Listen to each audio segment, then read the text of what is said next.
was the decade after the Civil War. Those first years of freedom were a time of change for Tom Harvey and his family. But freedom was only the beginning. Hold your horses. I got me a dumb nigger making trouble. I got the right to vote. Papa, this here is Will Palmer. Miss Palmer. Do you love me? This ain't the time nor the place to be talking about a thing like that. And things had changed for Colonel Warner and his family as well. We will marry. As far as I'm concerned, you are a nigger. Your father'd never forgive me if he knew I came at all. What's that white lady doing there, Papa? I support with my heart's blood any action to safeguard the purity of white civilization. Roots, the true story of an American family. This family gonna go forward. From the end of innocence to the easy times of a new era. I wish you could stay with me now. Through the war overseas and hard times at home. He's Alexander Murray Palmer Haley. The family's dream of freedom survived. Haley. Alex Haley, I'm a writer. What do you call your race? Niggers. I have been called nigger many times, and this is the first time that I'm being paid for. The fulfillment of a dream that lasted 200 years. You old African! I found you! Kunta Kinte! One family's triumph is a triumph for us all. And now, Roots, the next generations.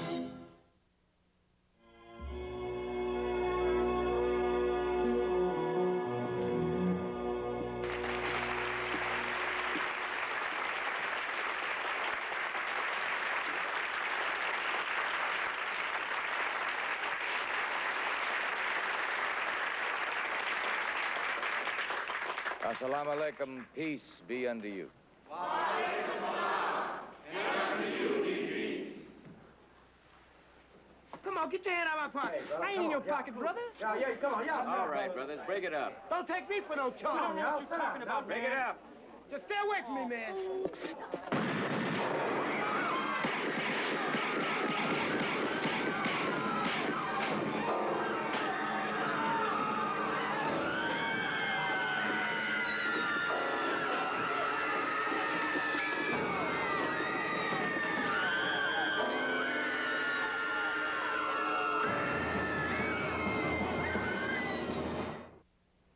Well, a friend of mine got himself killed, Cousin Georgia, and it's just not the same anymore. Every time I do something, at first I'm proud of it, and then I get the feeling that I'm disappointing somebody, and I don't know who. What you talking about, child? When this friend of mine died, in that last instant, before it got darker than any dark we know about, I believe he could say to himself, I've done a lot of the things I wanted to do. Maybe not all, but a lot. And I just can't say a thing like that. And it eats me, Cousin Georgia. It eats me.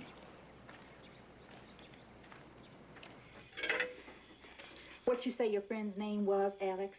The man that got himself killed? Malcolm. Malcolm X. What kind of name's that? X. Well, the idea is that nobody knows his real family name, so they use X, unknown. Maybe that's all right for him, that X. But nobody never need worry about nothing like that in our family. What do you mean, Cousin Georgia? We don't need no X. We knows our name. Kente. From the old African himself. Kente. How do I know that? I mean, how do I really know that? 'Cause I told it to you. And so that your great Aunt Liz and your Grandma Cynthia, they told it to you out of their own mouth. You see, it's merely word of mouth. What you mean, merely? You ever call your Grandma Cynthia merely, she give you a lick with a wooden spoon. What I mean, Cousin Georgia, is that it has no corroborative evidence or documentary records or research in the contemporary. Wouldn't it be a hoot, though, if we could go back and find the old guy himself, that ghost from all these evenings here on the porch, old Kente? Just trace him all the way back, find out that his name was real, Cousin George? Go on. Tell me again. He said his name was Kente. That's right. And how he tell his little daughter, named Kizzy, what things was called in African. Like the guitar was a co, and the river is Camby Belonga. What you doing with that little pad? Just taking some notes. that's what you do when you're going to write something. You mean you went all over the world learning how to be a writer, and you end up right back here on this here porch in Hennon, Tennessee? Well, I guess that's what it was all for in the first place, Cousin Georgia.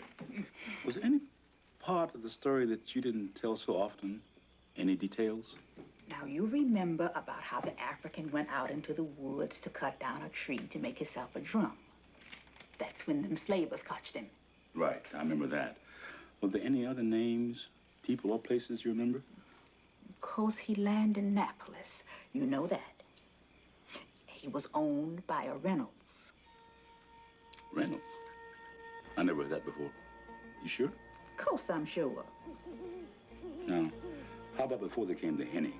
That would be in Tom the Blacksmith's time? Where'd they come from? Alamance County, North Carolina.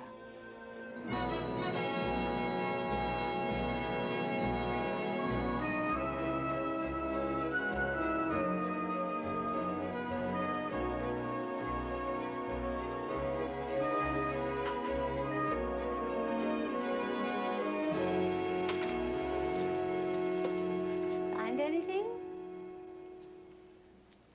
Any luck? Oh, no, not yet. What have you got? Tax record? No, the 1870 census. Oh, dear. Tax records are better. People are much more careful about taxes. The census was a little devil-may-care. How long have you been at it? 5 hours, you know. I never knew there were so many people in Alamance County. Looking for anyone in particular? My great-grandfather. Oh, what name? Harvey. Oh, well, there's certainly a lot of Harvey lines in Tidewater. They're the Colonel Lucius Harveys and the Altamaha Harveys from... But, oh, he wouldn't be one of those Harveys. Probably not. Well, cheer up. It once took me 6 weeks to find a Randolph. Can you imagine that? A Randolph. Why, you can't sling a dead cat around these parts without hitting a Randolph. Why do you want a Harvey? Well, I'm trying to establish some documentary evidence tracing the family back. Oh, I see. Of course, I can trace my family. That is mine, not my husband's. Back to William the Conqueror. I was a Powers. Well, that was originally Dupuy. French, you know. What was yours? Toby, originally Kinte, African. Oh, how nice. Oh, I just think genealogy is a fascinating hobby, don't you? Of course, until it's time to get out the roses. And I'll be very frank with you. I about had it. I've got to get back to my real work here in Washington, and I can use about 6 aspirin. Well, you're not going to give up so soon, are you? 5 hours trying to read those steel pen chicken tracts is enough for me. Let's see. I mean, that's it, isn't it? You said Harvey, didn't you? Harvey Thomas B. That's for black. Blacksmith, age 37, wife Irene. Children, age 3, Elizabeth. Oh, my God! That's Aunt Liz! My cousin George's story is about Spotsylvania County that led me to you, Dr. Lewis. Well, Mr. Haley, if your story is accurate, we may be blood relatives. Extraordinary. Well, there's something even more incredible. What's that? At some point, not too far back, your ancestors may have owned mine. Well, let's see if we can find out for sure, one way or another. This is the ledger for the Reynolds plantation of Upper Spotsylvania County for the years 1842, 1844. And my great-grandfather obviously kept very careful records of Negro birth and death. Here, you see? The mother's name and age, the father's name, where known. That's surprising. In nearly all the cases, the relationships remain constant. Well, it's not so surprising, Dr. Lewis. They were told who to marry, and they were told how long to stay married. I guess you're right. Well, I never really thought all that much about it. Well, now, do you think you might have the records that I need? A man named Toby who had a child, Kizzy. Well, you have to understand the plantation ledgers are not complete. Most of them were destroyed just after the Civil War. But you must have other family papers. Look, the trouble is you don't know which Reynolds you're looking for. Our family was spread all over the county. I'm a Reynolds on my mother's side, as you know. Well, there's just got to be some kind of way we can check the county hold on. records. Now, hold on, Mr. Haley. I don't want to seem hard to get along with, but tracing your genealogy is not the most important thing in my life. I definitely want to help. But if I can't, I can't. That's all there is to it. I'm very sorry. Anything you can do, I'd be most appreciative. I couldn't help but notice, did your family always raise horses? Oh, surely, with a passion. My grandfather, he was a doctor, too. Never heard of a man more dedicated to the improvement of the breed. Your grandfather, did he keep a stud book of the stable? Oh, absolutely. Well, if you look in it, you might find that he also kept a breeding record of the slaves in it, too. Property. Remember?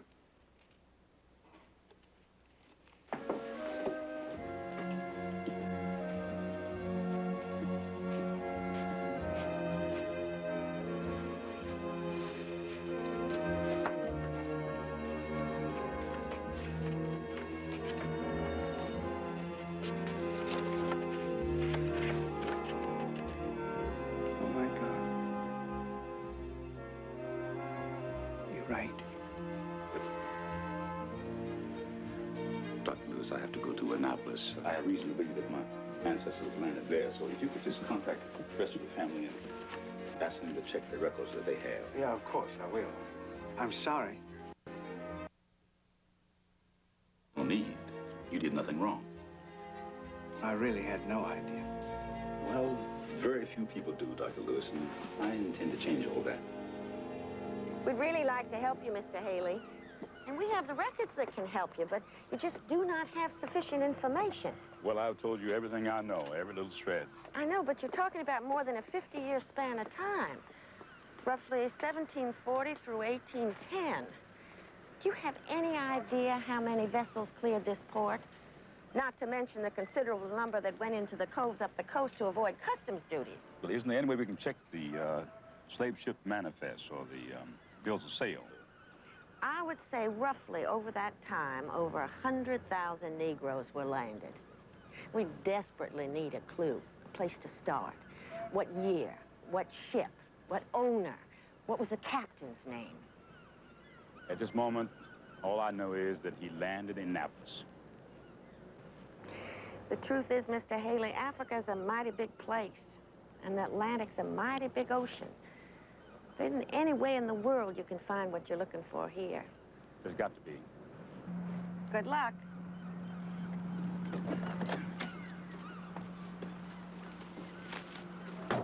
Thank you. Bye.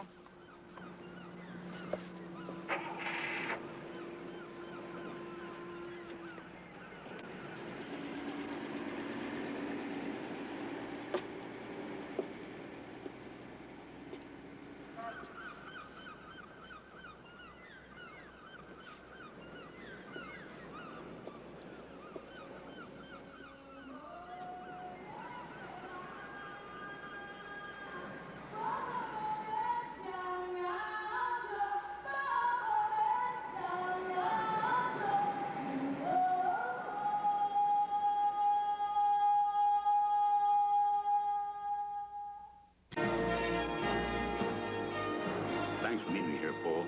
What's the matter with you? You don't answer your phone. I sent you a registered letter. That came back. I was in Annapolis. And you know, I didn't find a thing. I didn't have any leads. No name of the ship, no date, nothing. So I got to find it from the other end. Fine. Find what? The old African. Paul, how many black families do you know that can trace their origins back before the Civil War? How many black people know where they came from? Now, what do you mean, black people? The night that Malcolm X explained his X, There was such a feeling of loss. He said that X was like a wall that barred him from his ancestors. But my family knows. We got words. Now, in order to find him, I got to go all the way back to Africa where it all began. And Paul, you got to give me an advance. I can't get you an advance from anybody. What do you want, a check from Playboy? They rejected the last article we sent them. Wait a minute, where are you going now? I'm going to meet a man who may be able to tell me what those words mean. Can I help you, sir? Yes, I'm here to see Mr. Joshua Mbura of Uganda. Mbura. Alex hated to see him. He's expecting me. Mr. Mbura said he's very sorry. He had to leave for Paris. He'll be glad to make another appointment if you call next month. Thank you. Thank you. Listen, Paul, I've got to find somebody who can identify that language. How about Columbia, Harvard? Listen, Alex, this thing is going to drive you crazy and make me poor. Now, give it up. Sir, excuse me. I'm a journalist, Alex Haley. Would you mind if I ask you something? Do you recognize these words? Cambe Balongo. Ko. Sir, it's very important. You see, Cambe Balongo means river, and Ko is some sort of a musical instrument. Well, the point is, do you recognize that language? I'm sorry, sir, but I haven't the faintest idea of what you're talking about. Good day to you, sir.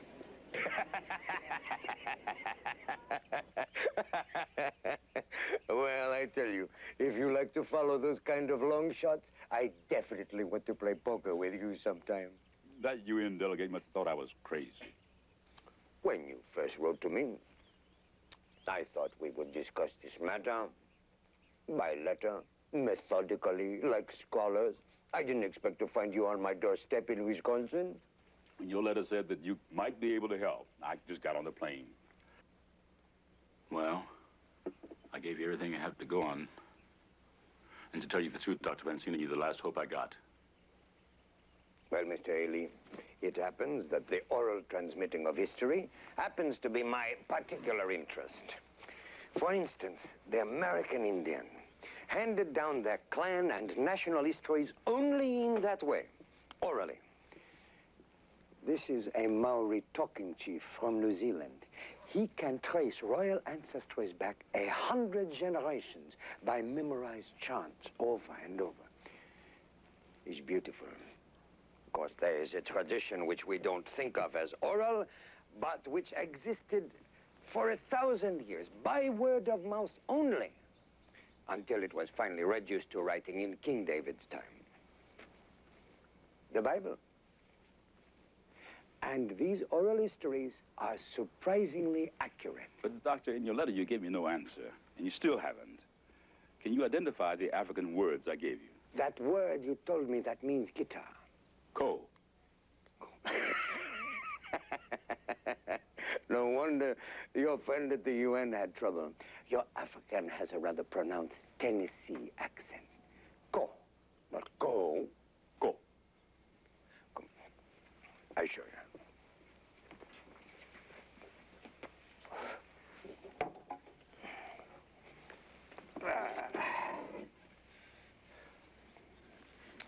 You see, the body is a gourd covered with goat skin, 21 strings.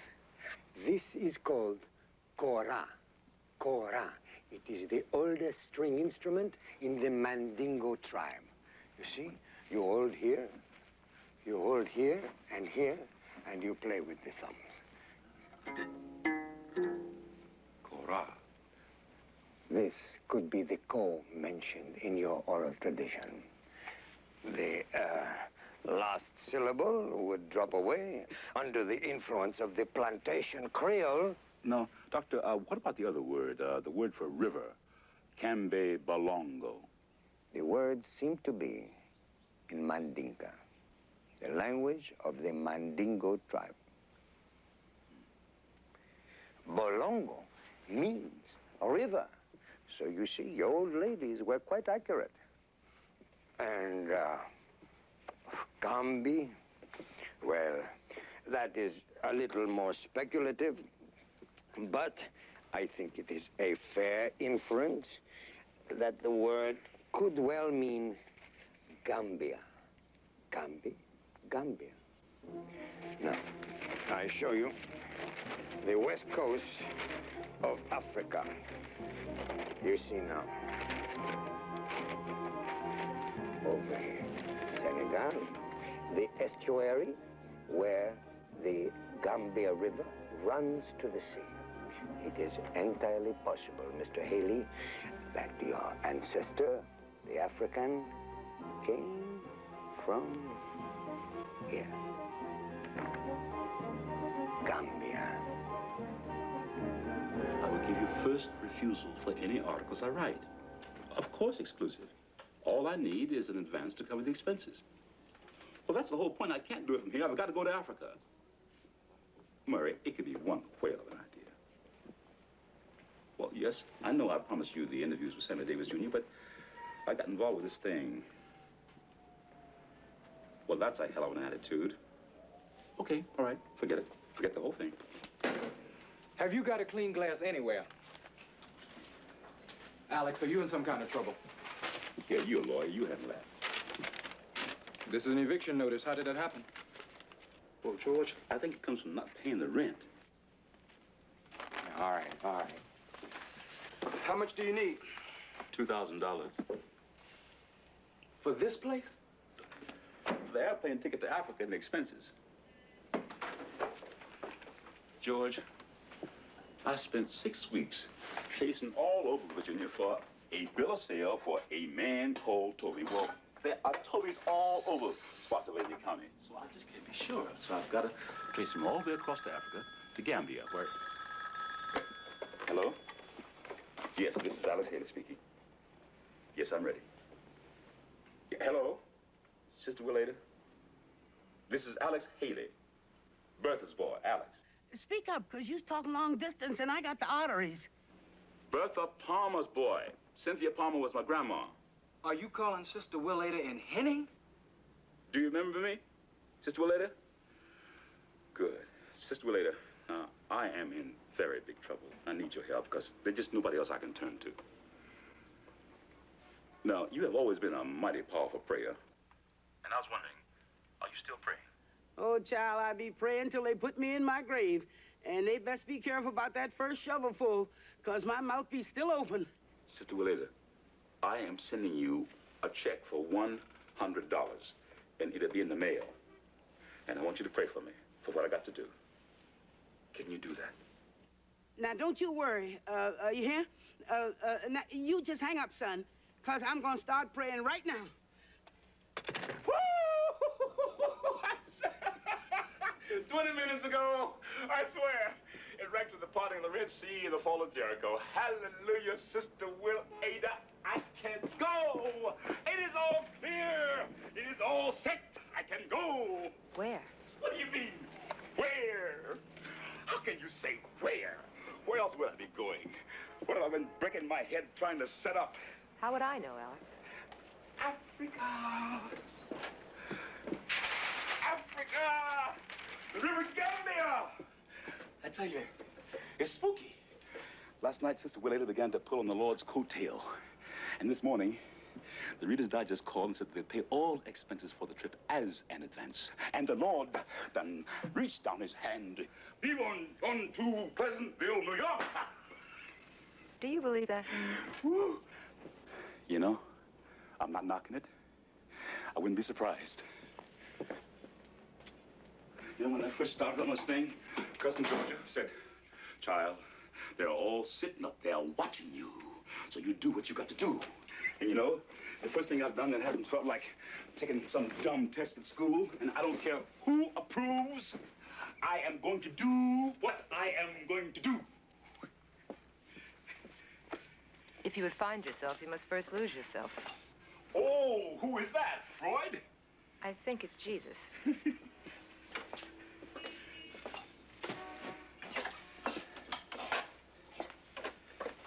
I hope you find what you're looking for. Listen, I gotta find it, or else I'm not coming back. I'm not coming back until I do.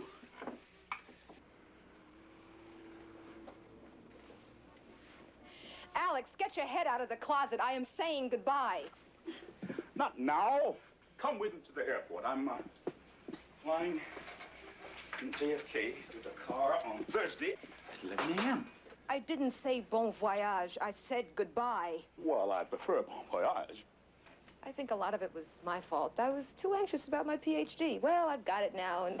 Hey, marvelous. When?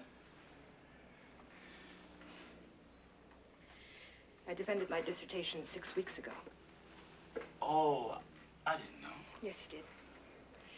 I told you when you were leaving for North Carolina. You promised we'd celebrate when you got back. Oh, yeah. Now I'm leaving for Africa. You left for Africa a long time ago. But it's okay, Alex. Wouldn't have worked out. Two obsessives could never have made it. I hate it when you use that vocabulary. It is my goodbye. I'm entitled to choose the vocabulary.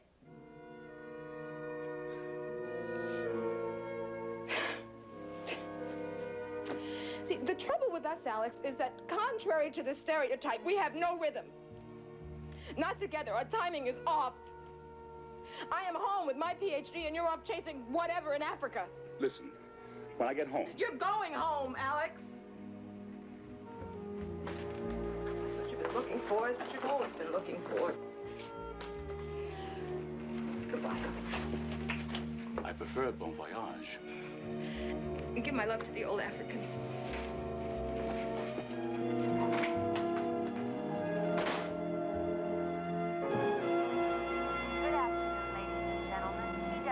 Flight number 901 will be available for boarding momentarily.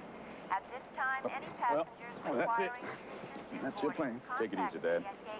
On flight 901, that's yours. No, we still got plenty of time to make it. You didn't have to come all the way to New York to see me off. Well, I'm meeting George in Philadelphia on Saturday. He's coming for a National Republican Committee meeting. Oh, yeah, I see. I'm glad you came. Well, I certainly thought I should, after all. Africa is a long way off. You know, I was thinking it took him months, chained up in a slave ship, and I'll be there in 16 hours. Coach, but no chains.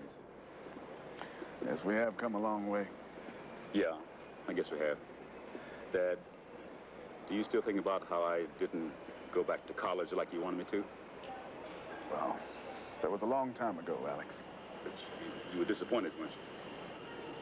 Well, I suppose I was at the time, yes, but I had to reconcile myself to the fact that my values were not exactly the same as yours.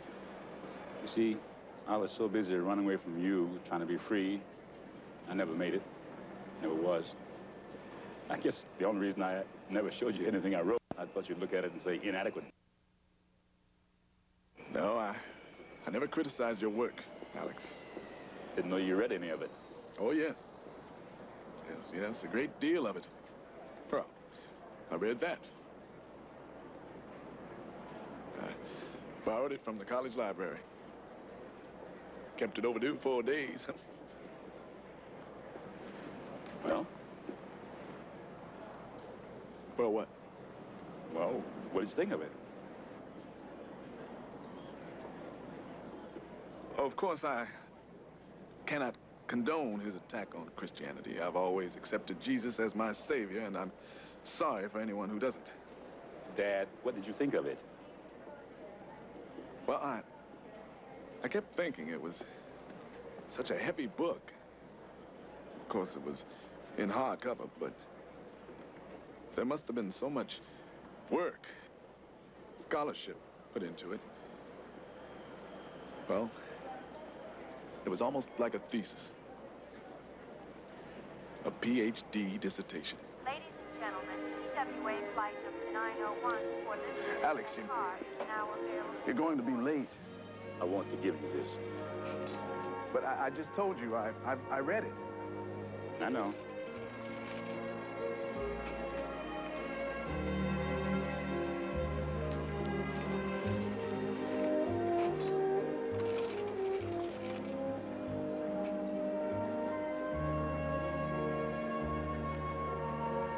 To my dad, I no longer need his approval. But I will always need his love.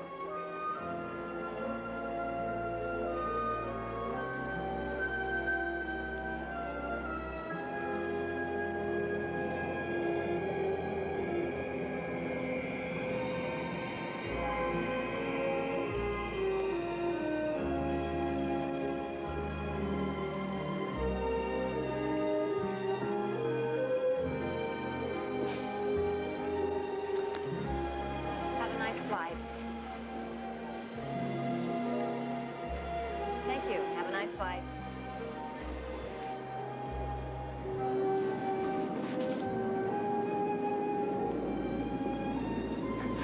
That's my son. He wrote this book.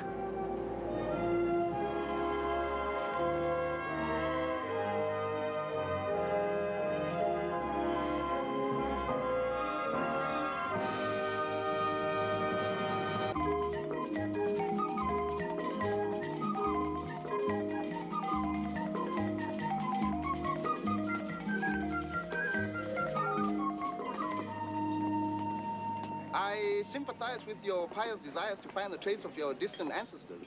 But, sir, there are estimates that over 14 million black Africans were kidnapped by slavers and carried off. The chances of tracing one chap from the others.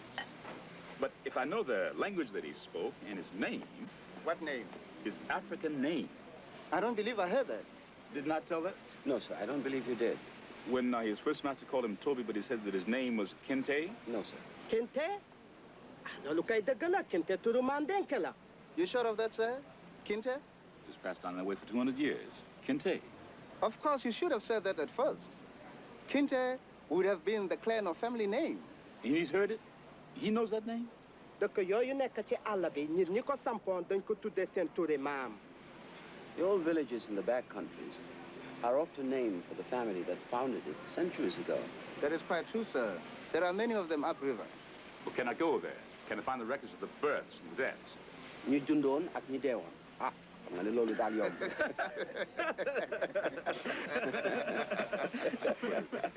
What's the matter? What's so funny? Sir, until recently, the people in the bush, in the upriver country, were pre-literate. There were no written records, and certainly not several hundred years old.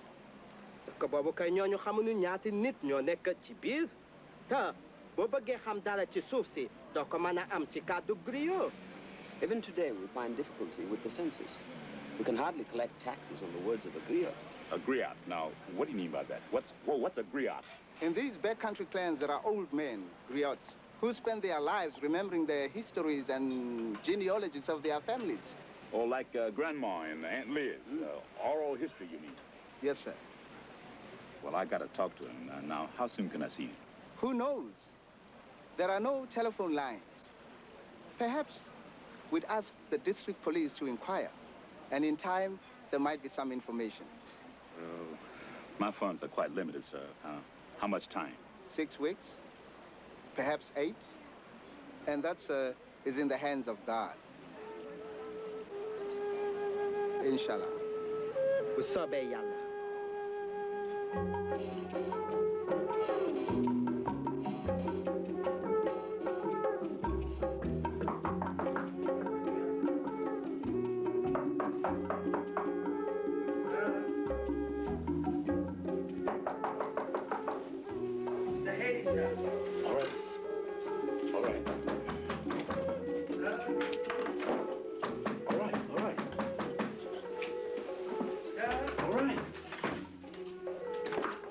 what's the matter?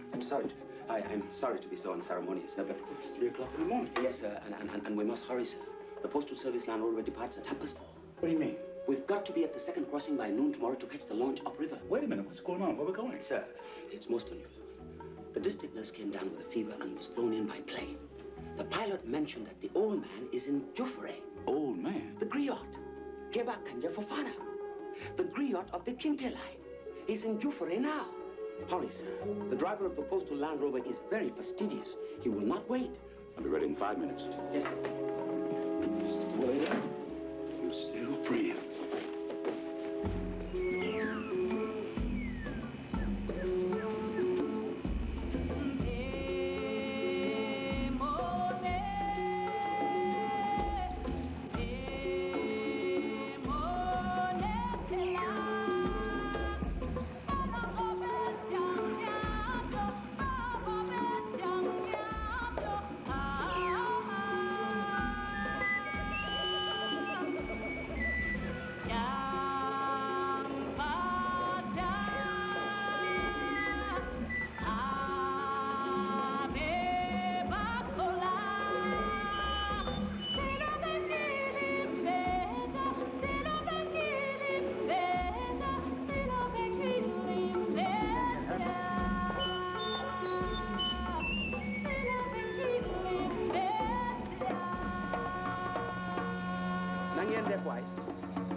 What's that for?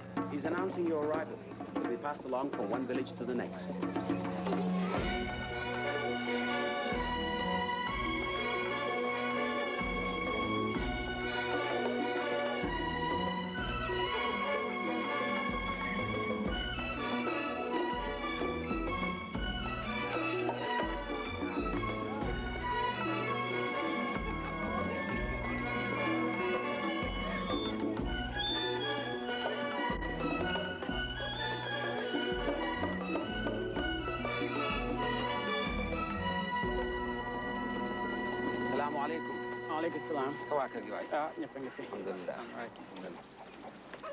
Sir, Kebe Kanga Fufani says greetings.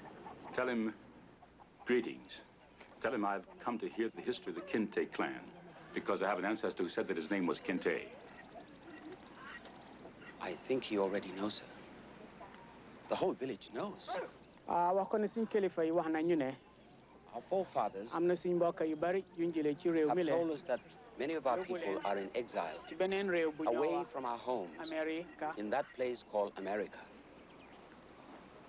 Tell him that the part I want to hear is about 200 years, give or take 50, so around about 1750. Oh, no, sir. You cannot ask that. I thought he memorized all of it. Oh, yes, sir, but he's under a man, not a filing cabinet. Sir, the times are told by the rains and the rules of chiefs and the weather, not the European dates, sir. He must start at the beginning. How far back is that? The Kinte clan began in the great empire of the old Mali, and that would be about 500 years ago. Well, let's get started. Of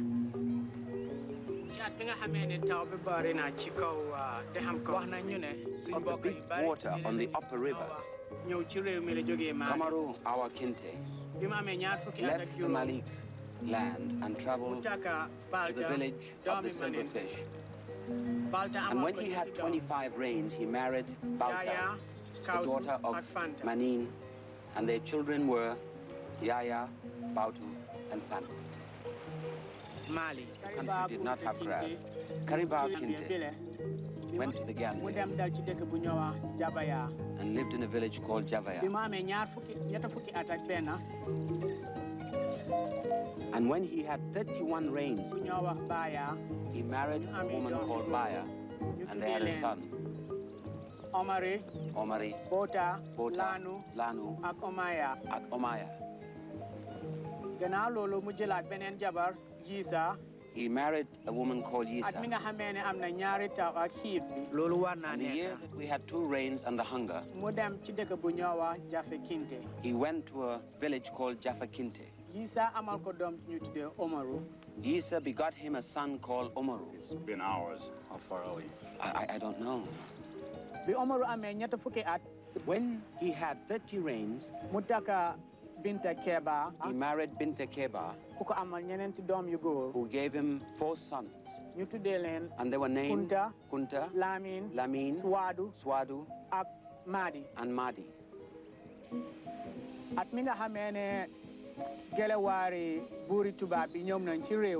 And about that time, the king's soldiers came. The eldest son, Kunta, left the village to cut a tree to make himself a drum. And that was the last time that he was seen. What? What? Say that again. Tell him to say that again. Tell him to say that again. Wahatko. The eldest son, Kunta, left the village to make a drum. And that was the last time that he was seen. My God.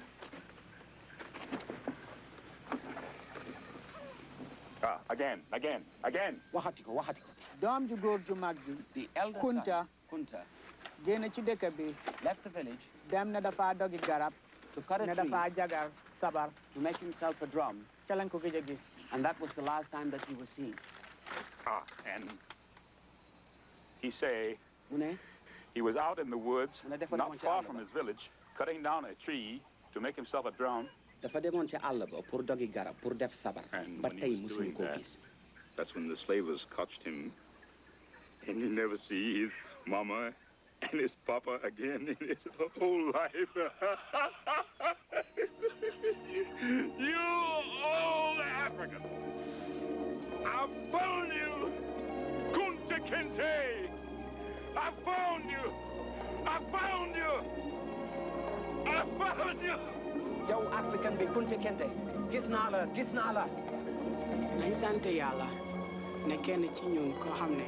Praise be to Allah for one long lost to us, whom Allah has returned.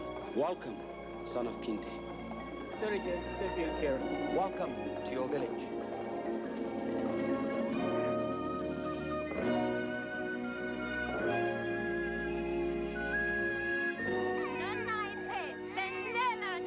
She says, we are you and you are us.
Go in peace.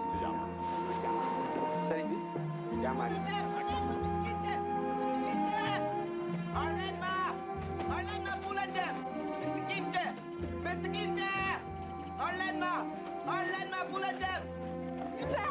Mr. Kinte! Mr. Kinte? Yes. That's who I am. Kinte. Abdul Elkar Musad Kinte. Kinte, Kinte. My cousin Kinte.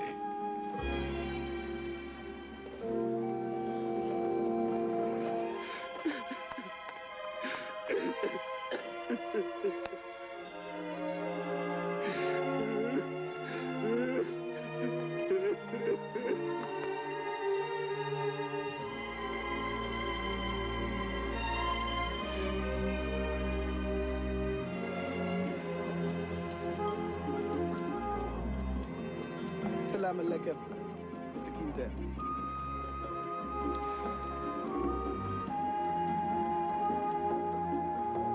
Malaikum salam. My cousin Kinte.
All of my family members whom you have seen depicted in this television dramatization either were or are actual living human beings.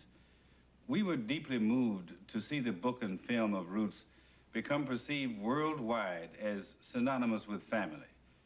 Before you get to the nations, the races, the creeds, or any of the other circumstances we human beings like to regard as differences between ourselves, we are first many millions of families sharing this earth. After the miracle of life itself, our greatest human common denominator is families.